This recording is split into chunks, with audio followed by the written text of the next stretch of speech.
Hoje a gente vai mergulhar de cabeça na apelação cível. É aquela ferramenta, sabe, absolutamente essencial no nosso sistema jurídico. Vamos desvendar juntos o passo a passo para montar um recurso que realmente tenha chance de sucesso. Então, imagine a seguinte situação: saiu uma decisão judicial e não foi nada favorável.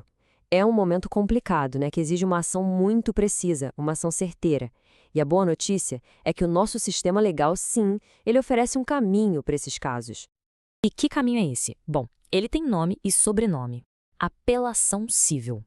É, sem dúvida, o principal instrumento para contestar uma sentença e buscar uma nova análise do caso. Só que não é de qualquer jeito. Para a apelação funcionar, ela tem que seguir regras, e regras bem claras, viu? Beleza, então vamos começar a destrinchar isso. O ponto de partida, aquele que não dá para negociar de jeito nenhum, é acertar a estrutura formal do documento. Pensem nisso como se fosse o alicerce de uma casa. Se o alicerce estiver torto, já era. Tudo que vem em cima pode desmoronar.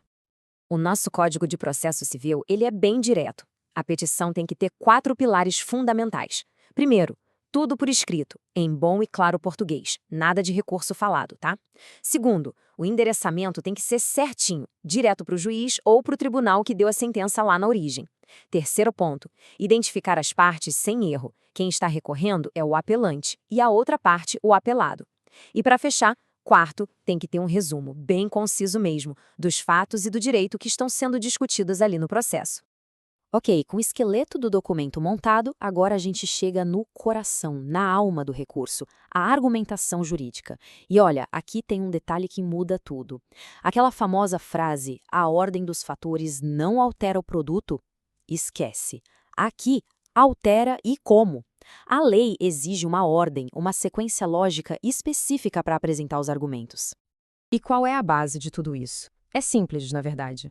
A argumentação inteira precisa mostrar que a decisão original teve um erro. E não qualquer erro, mas um de 2 tipos específicos. É identificar qual desses 2 erros aconteceu que vai ditar toda a estratégia do recurso. E que erros são esses? Vamos lá. O primeiro é o error in procedendo. Pensa assim, é um erro no como o processo andou, uma falha de procedimento do juiz.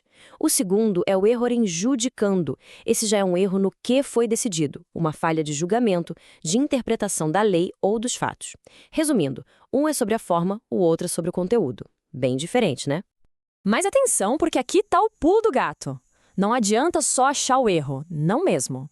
É obrigatório apresentar esses argumentos na ordem exata que a lei manda. A organização, nesse caso, não é só capricho, é regra do jogo. E qual é essa sequência obrigatória, então? É assim, ó, passo 1. Primeiro de tudo, tem que atacar as decisões interlocutórias. Sabe aquelas decisões que o juiz toma no meio do caminho, antes da sentença final, e que já causaram algum problema? Então, a lei diz que isso tem que ser a primeira coisa a ser dita, como uma preliminar da apelação. Só depois disso, no passo 2, é que se parte para os argumentos contra a sentença final em si. Entendendo essa ordem, a gente começa a ver aonde isso tudo vai dar. Porque, veja bem, o tipo de erro que foi apontado lá atrás vai definir exatamente o que vai ser pedido ao tribunal. No fundo, só existem 2 grandes objetivos, 2 resultados possíveis. Ou se pede para anular a decisão ou para reformá-la.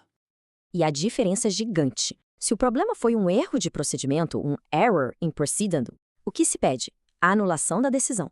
E o que acontece? Simples. Aquela decisão deixa de valer e o processo volta lá para o começo, para o juiz de primeira instância decidir de novo. Agora, se o erro for de julgamento, um error in judicando, o pedido é outro. É para reformar a decisão. Aí o resultado é completamente diferente. O tribunal lá de cima não manda de volta. Ele mesmo cria uma nova decisão para substituir a antiga. Certo. Já temos a estrutura, os argumentos na ordem certa, o objetivo bem definido. Parece que está tudo pronto, né? Mas calma. O caminho ainda tem 2 obstáculos finais. E são obstáculos cruéis, porque eles podem botar tudo a perder antes mesmo de um desembargador ler a primeira linha. Estou falando de tempo e de dinheiro. E quando a gente fala em tempo, tem um número que precisa ficar gravado na mente: 15. 15. Essa é a regra geral. São 15 dias úteis para apresentar a apelação. E, gente, esse prazo, ele é fatal. Perdeu o prazo, a porta se fecha. A chance evapora. Não tem choro, não tem segunda chance. Só que, como é comum no direito, sempre tem uma exceção para a gente ficar de olho. E essa é importantíssima. Quando o processo está rolando na Justiça da Infância e da Juventude, o jogo muda. O prazo despenca, fica mais apertado, são só 10 dias. Uma diferença que, sinceramente, pode ser a linha entre o sucesso e o fracasso do recurso. E, para fechar, vamos falar do dinheiro. O último obstáculo tem um nome técnico: preparo. O que é isso? Nada mais é do que o pagamento das custas do recurso. E a regra é clara: se a petição for protocolada sem o comprovante de pagamento junto, o recurso pode ser considerado deserto. É um termo forte, né? Significa que ele nem vai ser analisado, morre na praia. Então, vamos amarrar tudo, para a gente sair daqui com as ideias bem claras? Primeiro, a apelação tem que ser escrita e bem estruturada. Segundo, a ordem dos argumentos não é opcional, é lei. Primeiro as preliminares, depois a sentença. Terceiro, o que se pede depende do erro. Erro de procedimento, pede para anular. Erro de julgamento, pede para reformar. E por último, mas não menos importante, prazos. Eles são absolutos. 15 dias é a regra, 10 em casos especiais. E tudo isso nos leva a uma pergunta final, uma reflexão um pouco mais profunda, né? Toda essa formalidade, essa teia de regras, de prazos, ela realmente existe para garantir que a justiça seja feita, para dar segurança?